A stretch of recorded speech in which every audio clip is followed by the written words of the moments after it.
Hi all, it's ACDodd here again today, and join me for another episode of On the Road Tuning with ACDodd. And today we're going off down to Gosport, and we got two minis, a 1275 and a 998. Let's go. Okay, so here we are in Gosport, and we got ourselves a nice little mini. This one's got a 1275 engine. So as usual, have a quick look inside. Look at that. Nice little daily driver, isn't it? I think that's right. Looking under the bonnet, we've got ourselves a nice 1275. I always like 1275 converted minis. They drive very well. This one seems to run okay at the moment, but we need to dig in to find out what's wrong with it. I've already got myself set up, so I've just started to have a look what's going on. What we'll do now is we'll take a few measurements and then try and understand what's going on with this engine and see if we can get any more power out of it.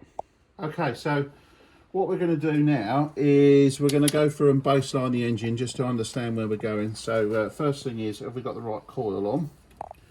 So we'll just disconnect that, touch the two connections on the meter together, see if we can get a lower reading, baseline that. Meter's reading 0.3. What's the resistance on the coil?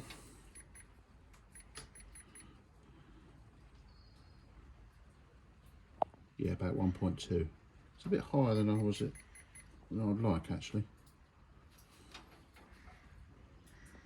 Oh no, that's better. Okay, so yeah, we got the right coil, so at least we can carry on tuning. That's good. So we'll pull the plugs out now, and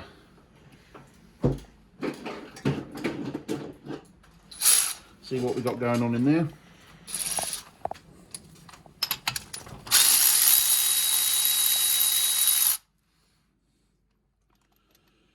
As you can see, it's not too bad, but we've got a little bit of sooty running, a bit black. So, but we've got a nicer colour on the end. So at least it has been running rich, but it's not completely too bad. We've also got the right heat range as well. So it's the right plug. Gap doesn't look too bad. So we'll take all these out, check the gaps.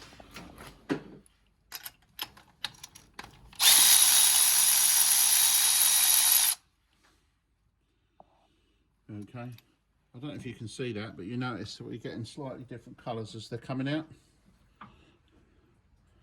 So that's interesting as well.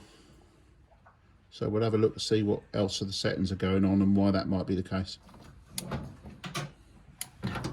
So what we're now doing is I've got one of the HT leads, and I'm just suspicious by looking at them.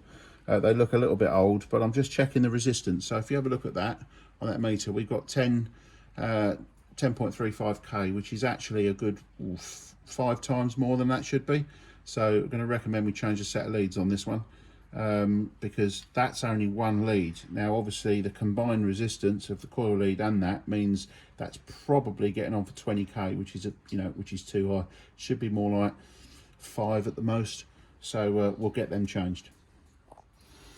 Okay, so what I've done now is I've taken the king lead off the coil, and we're going to measure the resistance of that one as well. So if we check that one out, we got 16k. All right, so we can see we've got a problem with this. The customer was telling me that every now and then there's a misfire. I can see the problem here because there's nearly 16k in that lead.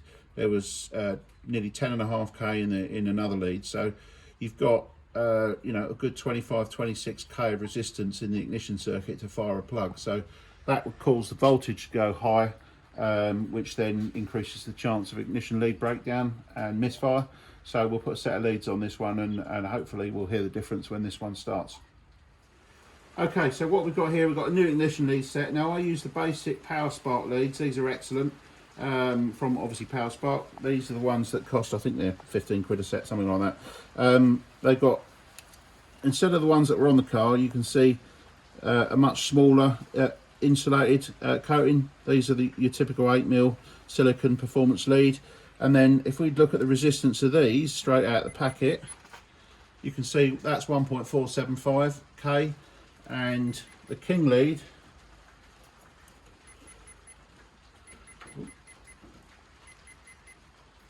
is only 1.87. So In terms of what we're looking at there, we've got,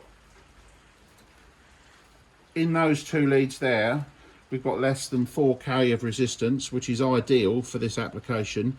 In the original application using these leads that were on the car, we had 25 to 26k of resistance total length. So, you know, if you want performance, what you've got to do is you've got to start adding it by making sure your ignition system's up to snuff. And the only way to do that is to check your leads and make sure that everything is actually as it needs to be. We're also going to change the spark plugs because they've been in there a couple of years. So one of the things that people forget to do is when you take a spark plug out, you need to gap it, okay? So in this case, we're going for 35 thou. It has a high energy coil with a 65D dizzy, so 35 thousandths is what we want on the plug.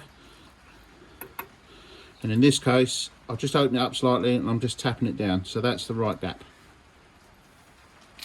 A lot of people forget that when they put new spark plugs. They buy them, take them out of the packet and put them straight in, and of course typically the new plugs come at 32 thousandths of an inch out of the packet. So in this application they need to be opened out to 35. If you had a points ignition, you need to close that gap up to 25. Right, what we're going to do now is check the timing and the timing curve. So on this one, we're actually not even at 0 degrees, so we're about minus, we're at 3 degrees after top dead centre.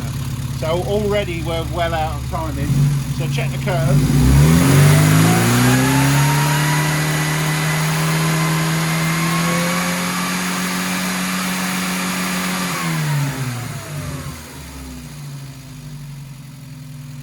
So we've got 16 degrees. That's the maximum advance we got on at the crankshaft at full RPM. So clearly this engine is very underperforming. So what we're going to do is advance that up now and get this engine to perform better. Okay, so one of the things we've just found out, if I just take the carburetor off, we got all sorts of problems in there. It's stuck, right? And normally when you take that apart, it's because, so you can see that there's something wrong with the bearing inside. And of course it's all fell apart and the bearing's in the bottom. So that there is the least of our issues, because the other thing is we've got with this carburetor is it's not coming back to idle, so that the butterfly valve's not closing the hole off. So what we're actually going to do at this point, because of these issues, is we're going to fit a rebuilt carburetor. Okay, so what we've got the new carburetor fitted. As you can see, it's an ACDodd rebuilt fast road unit, which is now on there. I've initially run the engine. The carburetor was fitted with a BBA needle as fresh from rebuild, and it was actually too rich from 4 to 5,000 revs. So what I've now done is I've now removed that needle. I've changed it to a BDL needle. Believe it or not, that was still a little bit rich at 4 to 5,000 revs, so I've taken that needle out and now put a BBZ needle in. And that's actually now brought that fuel in the right area, but now we've got a lean spot of 3,000. So I'm going to adjust that out. And then this will be good to go.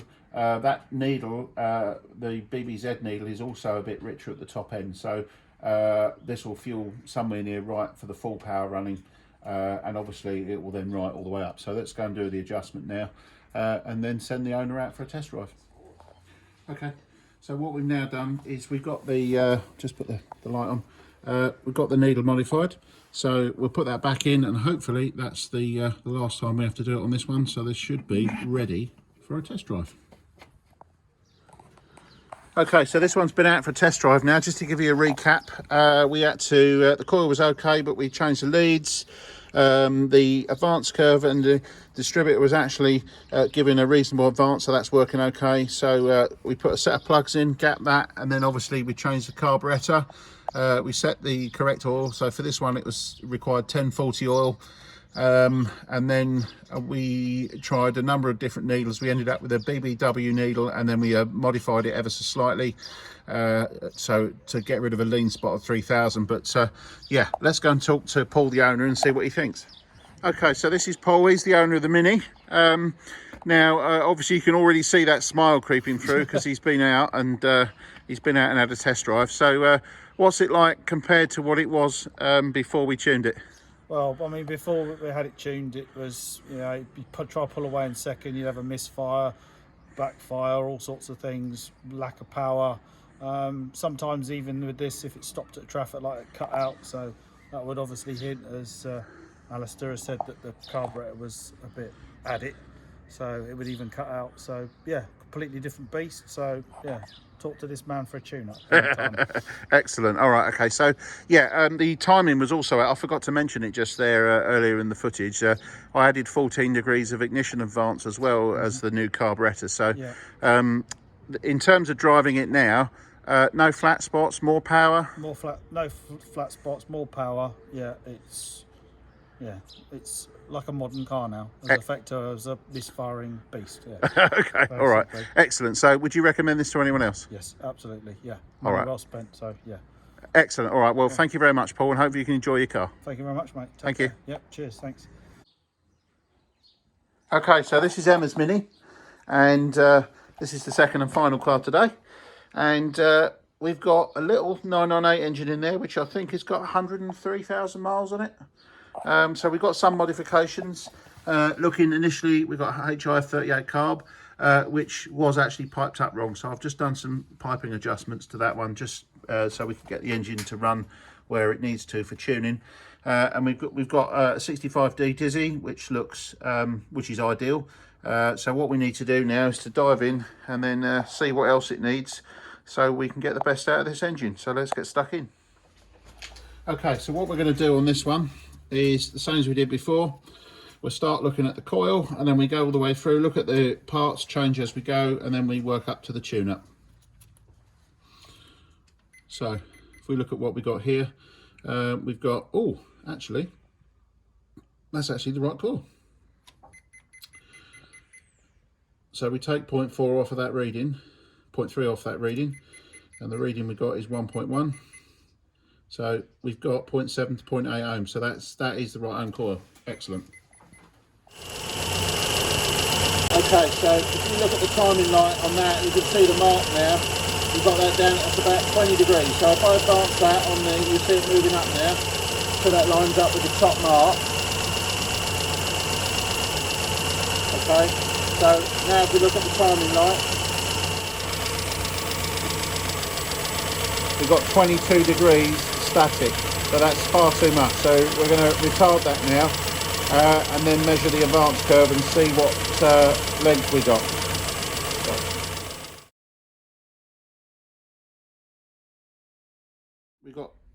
We need to convert the piston damper rod to fast drop, so I'm just filing some extra passages to get the oil around, and then what this will do is convert it to a fast drop damper.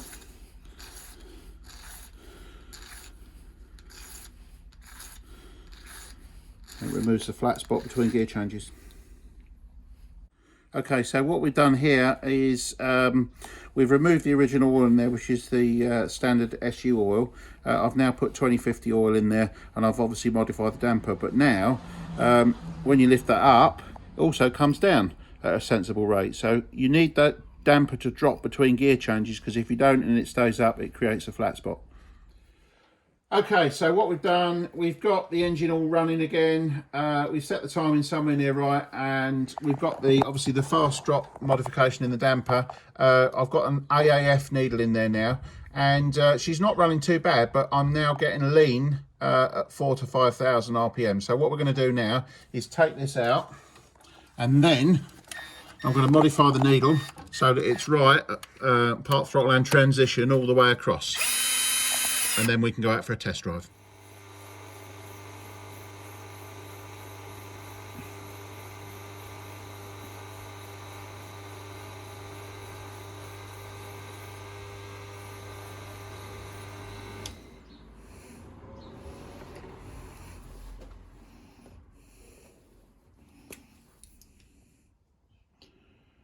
So what we're doing is we're modifying the needle to increase the fueling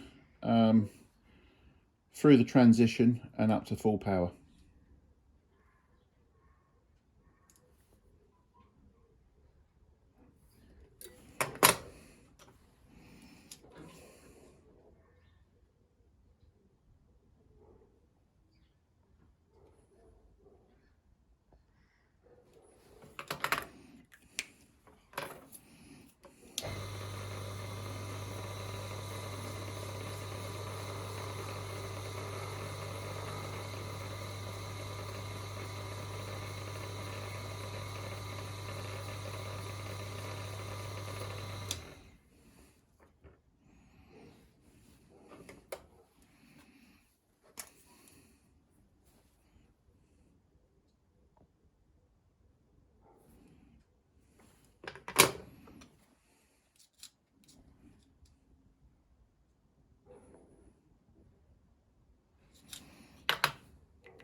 Okay, so we finished this one now. So what we've actually done is we've got the needle dialed in.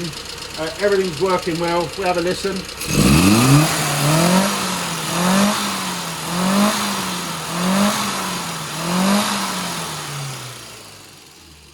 This one's come up really well. Sounds really aggressive when you open the throttle, so I'm expecting this one to go quite well. So we'll send the owner out in it now and see what she thinks.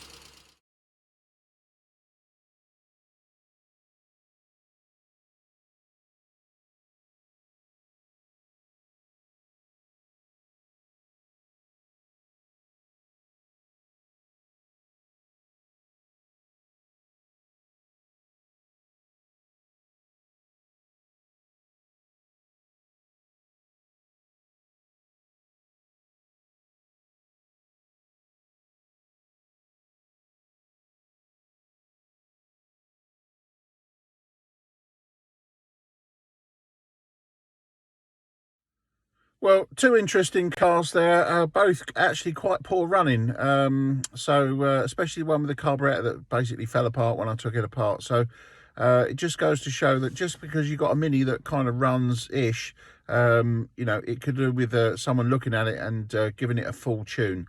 The second car there was also quite a poor starter. So off camera, the Lady Emma had quite a problem starting it because it hadn't been going for a while, and that was basically due to the poor state of the ignition system. So in terms of actually is it worth having a tune, absolutely yes. Makes a huge difference to the cars, and as you can see from the reactions of the owners. Anyway, as ever, please like and subscribe and share this video. Anyway, I'll see you soon. Thank you very much. Bye bye.